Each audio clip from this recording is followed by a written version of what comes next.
شروع کرتے ہیں اللہ کے بابرکت نام سے جو بڑا مہربان اور نہایت رحم والا ہے۔ تمام تعریفیں میرے اللہ رب العزت کے لیے ہیں۔ السلام علیکم لسنرز، میں ہوں آپ لوگوں کی host Nosheen. Welcome to my channel خوفناک کہانیوں آفیشیل۔ میں امید کرتی ہوں آپ سب لوگ خیریت سے ہوں گے، جہاں ہوں گے خوش ہوں گے۔ آج آپ لوگوں کے لیے میں بہت ڈراؤنی کہانیاں لائی ہوں جنہیں آپ لوگ بہت پسند کریں گے۔ بڑھتے ہیں آج کی پہلی خوفناک کہانی کی طرف۔ یہ خوفناک کہانی مہران شیئر کر رہے ہیں۔ مہران کہتے ہیں میں کراچی کا رہنے والا ہوں اور آج آپ کے ساتھ ایک بہت ہی زیادہ ڈراؤنی کہانی شیئر کرنا چاہتا ہوں۔ آج سے 8 سال پہلے کی بات ہے۔ میں نے نئی جاب سٹارٹ کی تھی۔ اس وقت میں بھی ایک ایسے سروس پر کام کرتا تھا جو یہ فوڈ ڈیلیوری کی ہوتی ہے۔ نیا کام تھا، اسٹارٹنگ میں اتنی سمجھ نہیں آتی تھی علاقوں کی، کیونکہ میں نے بہت سے علاقے دیکھے ہوئے نہیں تھے، کچھ علاقے میرے لیے نئے بھی تھے۔ ایک دفعہ ایسا ہوا، ایک فوڈ ڈیلیوری مجھے کرنی تھی۔ وہ جو جگہ تھی، جو کالونی تھی، علاقہ جو تھا، وہ آبادی سے کافی زیادہ دور تھا۔ مین ہائی وے کراچی سے آگے مجھے جانا تھا۔ رات کا ٹائم تھا، تقریباً 8:30 بجے میں نے وہ آرڈر پک کیا اور میں وہ ڈیلیور کرنے کے لیے اس علاقے کی طرف نکل گیا۔ راستے میں میرا بائک خراب ہو گیا۔ بائک کو ٹھیک کرواتے مجھے ذرا دیر ہو گئی، تو جن لوگوں کا میں آرڈر ڈیلیور کرنے جا رہا تھا میں نے انہیں انفارم کر دیا۔ وہاں پر پہنچتے مجھے 10:30 ہو گئے۔ جیسے وہ علاقہ شروع ہوا، وہاں پر اس علاقے کے مین پوائنٹ پر پہنچ کر ہمیں آگے سے جو ہاؤس ہے اس کی لوکیشن لینی ہوتی ہے۔ وہاں پر میرے موبائل کے سگنلز بالکل ڈراپ ہو گئے، کوئی موبائل کے سگنلز نہیں آ رہے تھے وہاں پر، نہ ہی میں کال کر سکتا تھا، نہ ہی میرے پاس انٹرنیٹ تھا۔ میں بڑا پریشان کہ میں آگے کدھر جاؤں۔ علاقہ بالکل سنسان اور ویران تھا۔ 2 وہاں پر سڑکیں تھیں، ایک مین تھی، اس سے آگے پھر 2 روڈز تھے۔ اب میں مین پر کھڑا تھا، مجھے سمجھ میں نہیں آ رہا تھا کہ آخر مجھے کس طرف جانا ہے۔ تھوڑا سا میں آگے گیا، جب رائٹ سائڈ کی طرف میں نے ٹرن لیا، وہاں پر بالکل ہی اندھیرا تھا اور دیکھنے میں بھی ایسا لگ رہا تھا کہ جیسے وہاں پر دور دور تک آبادی کا نام و نشان نہیں ہے۔ دوسری طرف جب میں نے ٹرن کیا تو تھوڑا سا آگے گیا تو مجھے کچھ روشنی دکھائی دی، یعنی معلوم ہو رہا تھا کہ سڑک سے آگے کہیں جا کر آبادی شروع ہو سکتی ہے۔ میں نے یہی سمجھا کہ یہی روڈ ہوگا، اسی طرح مجھے جانا ہوگا۔ تھوڑا سا میں آگے گیا تو دیکھتا ہوں جس طرح اس سڑک کے درمیان کوئی چلتا ہوا جا رہا ہے۔ میں نے غور کیا تو اس نے سفید کلر کے کپڑے پہنے ہوئے تھے، لیکن دور سے اس کا قد بہت چھوٹا لگ رہا تھا۔ مجھے سمجھ میں نہیں آ رہا تھا کہ یہ کوئی بچہ ہے، بچی ہے، کون ہے، اتنی رات کو سمجھ میں نہیں آ رہا تھا۔ جب میں اس کے قریب گیا تو جب میں نے دیکھا تو وہ ایک بوڑھی عورت تھی، کافی زیادہ بزرگ تھی، اور اس نے ہاتھ میں چھڑی پکڑی ہوئی تھی اور چھڑی کے ذریعے وہ سڑک پر چلتی ہوئی جا رہی تھی۔ اس بوڑھی عورت کو جب میں نے دیکھا مجھے کچھ آسرا ہو گیا کہ ادھر آگے ہی آبادی ہوگی۔ اس بڑھیا کو جیسے میں نے کراس کیا تو میرے دل میں خیال آیا کہ کیوں نہ میں اس بوڑھی اماں سے پوچھ لوں کہ آگے یہ فلاں کوئی فیملی رہتی ہے، مجھے ادھر فوڈ ڈیلیور کرنا ہے۔ جیسے میں واپس پلٹا تو وہ جو بوڑھی عورت تھی وہ وہیں پر کھڑی ہوئی تھی اور جیسے وہ مجھے ہی دیکھ رہی تھی۔ بائک کی روشنی میں جب میں نے اس کا چہرہ دیکھا میں بہت زیادہ ڈر گیا۔ اس کا چہرہ بہت زیادہ عجیب تھا، بڑا پرسرار اور بھیانک سا چہرہ تھا۔ بہت بڑے بڑے آئی برو تھے اور نوز بھی خاصی عجیب لمبی سی تھی۔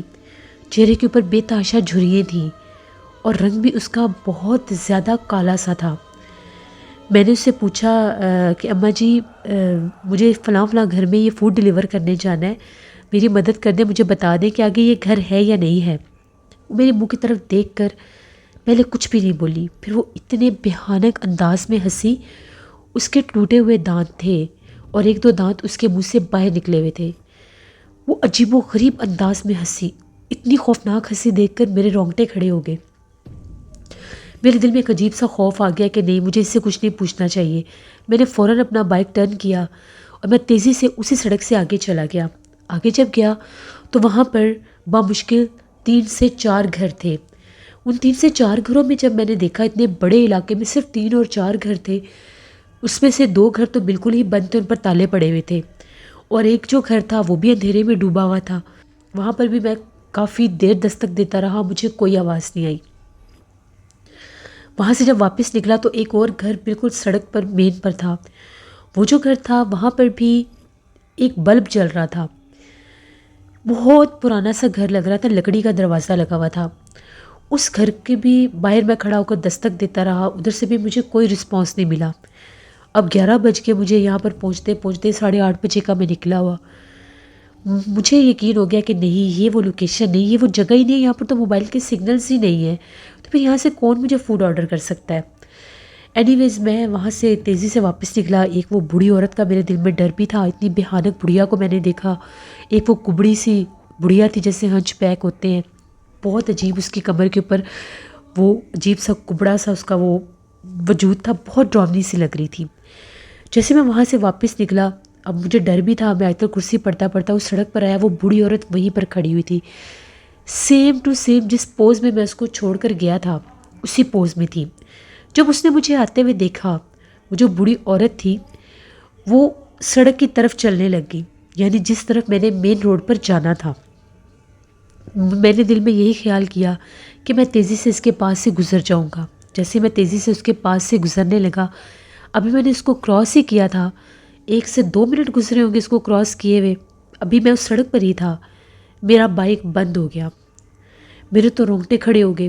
اتنا بھیانک علاقہ، اتنی سنسان وہ جگہ، صرف 3 سے 4 گھر، نہ بندہ نہ بندے کی ذات، دور دور تک مجھے کوئی جانور بھی دکھائی نہیں دے رہا تھا، اور وہ خوفناک کبڑی بڑھیا بالکل میرے پیچھے چلتی ہوئی آ رہی تھی، اس کی سٹک کی آواز سڑک کے اوپر مجھے سنائی دے رہی تھی، یہاں تک کہ وہ بوڑھی بالکل میرے قریب آ گئی۔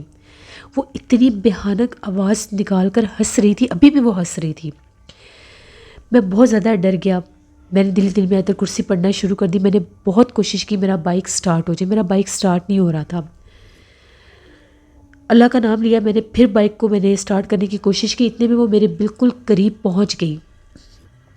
میں نے پھر کک ماری تو میرا بائک سٹارٹ ہو گیا۔ میں نے بائک تیزی سے آگے نکالا تو وہ جو بوڑھی عورت تھی وہ بہت بھیانک آوازیں نکال کر جیسے وہ رونے لگ گئی، اور بڑی تیزی سے وہ میرے پیچھے بھاگنے لگ گئی، یہاں تک کہ وہ پوری سڑک پر چیخیں مارتے ہوئی میرے پیچھے بھاگی۔ جیسے میں مین روڈ پر آیا، میں تیزی سے آگے جا رہا تھا، اب وہ مین ہائی وے پر جب میں آیا تو وہاں پر سگنل آ گئے۔ ان لوگوں کا مجھے فون سٹارٹ ہو گیا جن کے گھر میں نے فوڈ ڈیلیور کرنا تھا۔ میں نے ان لوگوں کو بتایا کہ میرے ساتھ تو یہی حادثہ ہو گیا ہے، مجھے بتائیں آپ لوگوں کی کیا لوکیشن ہے، آپ لوگ کہاں پر ہیں، میں فلاں جگہ سے میں ہو کر آ رہا ہوں، مجھے نہیں پتہ چل رہا۔ ان لوگوں نے مجھے بتایا کہ جہاں سے تم رائٹ سائڈ پر ٹرن ہوئے ہو وہ ہمارے ٹاؤن کی وہ سڑک نہیں ہے، آپ غلط سائڈ پر مڑے ہو، آپ نے دوسری سائڈ پر مڑنا ہے۔ اب میرے دل میں پھر ڈر کہ وہ بوڑھی عورت میں نے بھیانک بڑھیا وہاں پر دیکھی ہے تو کہیں وہ وہیں پر نہ ہو۔ اب میں مجبور تھا، میری نوکری تھی، مجھے فوڈ ڈیلیور کرنا ہی کرنا تھا۔ میں پھر واپس اسی سڑک کی طرف گیا، جیسے وہ سڑک نیچے اترا دیکھا تو وہ جو بوڑھی تھی وہ اسی سڑک کے اوپر پھر رہی تھی۔ جیسے اس بوڑھی نے دیکھا کہ میں بائک پر واپس آیا، وہ باقاعدہ پیچھے پلٹی، اس کی آنکھیں یوں چمک رہی تھی جیسے کسی جانور کی آنکھیں چمکتی ہیں۔ یہ منظر دیکھنے کی دیر تھی، میں اللہ اکبر کرتا اس سڑک کی طرف مڑ گیا۔ میں نے اتنا تیز بائک چلایا، جیسے وہ سڑک آدھی ختم ہوئی آگے سے آبادی شروع ہو گئی، وہاں پر کافی زیادہ گھر تھے۔ حیرت انگیز بات ہے کہ وہاں پر موبائل سگنلز بھی آ رہے تھے۔ میں نے جس گھر میں فوڈ ڈیلیور کرنا تھا ان کو میں نے وہ فوڈ ڈیلیور کیا۔ جب ان لوگوں نے میری حالت دیکھی وہ سمجھ گئے کہ اس کے ساتھ کوئی پرابلم ہوئی ہے۔ ان لوگوں نے میرے سے ساری بات پوچھی، میں نے ان سے پانی کا ایک گلاس مانگا کہ پلیز مجھے پانی کا ایک گلاس دے، میری تو حالت بہت زیادہ خراب ہے، میری ہارٹ بیٹ بہت زیادہ تیز ہے۔ ان لوگوں نے مجھے پانی پلایا، اچھے لوگ تھے۔ میں نے ان لوگوں کو ساری بات بتائی تو ان لوگوں کا یہ کہنا تھا کہ جو وہ والی سڑک ہے جو جس طرف آپ مڑ کر گئے تھے وہ بالکل ویران اور سنسان علاقہ ہے، وہاں پر بے تحاشا جنات ہیں۔ پہلے وہ بھی اسی ٹاؤن کا ایک حصہ بننا تھا، اس طرف بھی آبادی شروع کی گئی تھی، وہاں پر بامشکل 3 سے 4 گھر بنے ہیں، وہاں پر کوئی بھی آباد نہیں ہو سکا۔ وہ جو 2 گھر خالی پڑے ہیں ان میں بھی بے تحاشا جنات کا بسیرا ہے، اور باقی کے جو گھر ہیں لوگوں کا یہ ماننا ہے کہ وہاں پر بھی کوئی آباد نہیں، وہاں پر بھی کوئی نہیں رہتا۔ میں نے انہیں اس بوڑھی کے بارے میں بتایا تو لوگوں کا یہ کہنا تھا کہ اس سڑک پر رات بھر وہ خوفناک کبڑی بڑھیا دکھائی دیتی ہے، وہ بہت زیادہ بھیانک ہے، وہ رات بھر وہاں پر پھرتی ہے، خوفناک آوازیں نکالتی ہے، بہت سے لوگوں کے ساتھ بہت سے عجیب و غریب واقعات ہو چکے ہیں۔ جب بھی ہم لوگوں کے علاقے میں کوئی نئے گیسٹ آتے ہیں تو ہم لوگوں کو اسپیشلی انہیں وہاں سے باہر مین سے پک کرنے جانا پڑتا ہے، کیونکہ بعض اوقات وہ لوگ راستہ بھٹک کر بھول کر اس طرف چلے جاتے ہیں اور ان کے ساتھ یہ حادثہ بھی ہو جاتا ہے۔ میں نے یہ بتایا کہ مجھے تو اللہ نے بچایا ہے، میں تو وہ سارا علاقہ بھی دیکھ کر آیا ہوں۔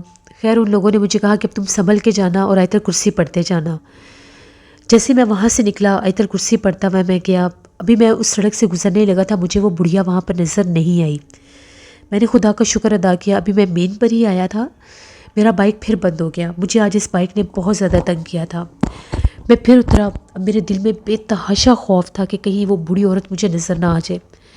ابھی میں اپنا بائک دیکھ ہی رہا تھا، میرے بائک کا کچھ ایشو تھا، میں نے ابھی اس کو فکس بھی کروایا تھا، اس کے باوجود وہ ابھی ٹھیک نہیں ہوا تھا۔ میں اپنا بائک ابھی سٹارٹ کرنے کی کوشش ہی کر رہا تھا، مجھے اپنی بیک سائڈ سے پھر آواز سنائی دی۔ وہ ایسی آواز تھی کہ جس کو میں لفظوں میں ایکسپلین کر ہی نہیں سکتا کہ وہ کیا آواز تھی۔ نہ وہ ہنس رہی تھی نہ وہ رو رہی تھی، وہ بہت زیادہ ڈراؤنی آوازیں نکال رہی تھی۔ وہ باہر مین تک میرے پیچھے آئی۔ وہ اتنی خوفناک بڑھیا تھی، پہلے اس کی شکل اور تھی، لیکن جب دوبارہ وہ میرے پیچھے آئی تو اس کا چہرہ اور بھی زیادہ ڈراؤنا ہو گیا تھا۔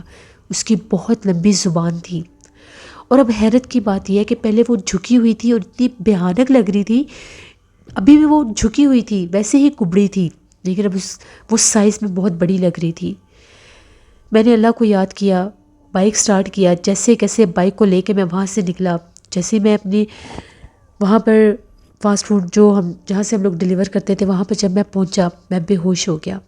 میری حالت بہت زیادہ خراب تھی، میں بہت دن بیمار رہا، میرا بخار اترتا ہی نہیں تھا، بہت میڈیسن لی، بہت جگہ پر میں نے علاج کروایا۔ اس کے بعد میں روحانی علاج کی طرف گیا، میں نے دم درود کروائے، تب جا کر میں ٹھیک ہوا۔ میں جس کے پاس بھی دم کروانے جاتا تھا وہ یہی کہتے تھے کہ تم نے بہت قریب سے، تمہارے بہت قریب جنات، یہ مخلوقات تمہارے بہت قریب آئی ہیں اور وہ تمہارے پیچھے لگی ہوئی ہے، پوری طرح سے وہ تم پر بسیرا نہیں کر سکی، لیکن اس کی نظر تم پہ ہے۔ اور مجھے اکثر خواب بھی آتا تھا، مجھے خواب میں وہ بھیانک بڑھیا نظر آتی تھی، وہ اتنی خوفناک تھی، اتنی خوفناک تھی کہ میں سوچ بھی نہیں سکتا۔ خواب میں مجھے اس کا چہرہ اور بھی ڈراؤنا دکھاتے تھے، خواب میں اس کا چہرہ ایسے نظر آتا تھا جیسے کوئی بھیانک ڈھانچہ ہے، اور وہ اسی طرح سے وہ اپنے کبڑے روپ میں مجھے اسی سڑک پر نظر آتی تھی۔ میں نے تو وہ جاب چھوڑ دی، لیکن میرے ساتھ 2-3 لڑکے اور بھی کام کرتے تھے، ہم سب نے مل کر ہی یہ جاب سٹارٹ کی تھی۔ جیسے ہی میں نے اپنے ان دوستوں کو اس بارے میں بتایا، سب کو پتہ چل گیا تھا کہ میں نے وہ کام چھوڑ دیا ہے، تو میرے 1 سے 2 دوست دوپہر کے وقت اس طرف فوڈ ڈیلیور کرنے گئے تھے۔ وہ لوگ کہتے ہیں ہم لوگ جب اس طرف سے واپس نکلتے تھے تو اس جگہ پر بائک لازمی بند ہو جاتا تھا، اور جیسے ہی کوشش کرتے تھے بائک سٹارٹ کرنے کی تو باقاعدہ ایسا محسوس ہوتا تھا کہ جیسے اس طرف سے کوئی آوازیں دے رہا ہے۔ بلکہ ان میں سے ایک لڑکے نے دوپہر کے ٹائم بھی اس بوڑھی عورت کو وہاں پر بھٹکتے ہوئے دیکھا تھا۔ وہ کہتا ہے اس کا رنگ بہت زیادہ سیاہ تھا اور وہ انہی ویران گھروں کی طرف سے چلتی ہوئی آ رہی تھی، اس کے ہاتھ میں اسٹک تھی اور وہ اتنی بھیانک لگ رہی تھی دور سے آتی ہوئی۔ وہ کہتا ہے کہ میں تو تیزی سے اپنا بائک لے کر وہاں سے نکل آیا۔ مجھے نہیں سمجھ آتی کہ وہ لوگ وہاں پر کیسے رہتے ہیں، وہاں پر باقاعدہ اس مخلوق کا بسیرا ہے اور وہ اپنا آپ ظاہر کرتی ہے، رات بھر وہ وہاں پر بھٹکتی ہے، پھرتی ہے، نظر آتی ہے، تو پھر وہ لوگ وہاں پر کیسے رہتے ہیں؟ میرے ذہن میں یہ چیز آج بھی ایک کویسچن مارک ہے۔ میں ان لوگوں سے پوچھنا بھول گیا جن لوگوں کے گھر میں گیا تھا، میں اتنا خوفزدہ تھا کہ آپ لوگ یہاں پر رہتے کیسے ہیں۔ ڈیفینیٹلی اگر ایک جگہ، ایک علاقہ جو آسیب زدہ ہے، جہاں پر اس طرح کی مخلوقات اس حد تک آباد ہیں کہ وہ لوگوں کو دکھائی دیتی ہیں، وہاں پر وہ لوگ کیسے رہتے ہوں گے؟ جن لوگوں کو یہ پتہ ہے کہ وہ رات بھر وہاں پر بھٹکتی ہے، رات بھر وہ وہاں پر نظر آتی ہے، تو بھلا وہ یہ کیسے نہیں جانتے ہوں گے کہ وہ کسی بھی ٹائم ان کے سامنے آ سکتی ہے، وہ کسی بھی ٹائم انہیں اپنا نشانہ بنا سکتی ہے۔ یہ میری زندگی کی ایک ایسی کہانی ہے جسے میں کبھی بھی فراموش نہیں کر سکتا۔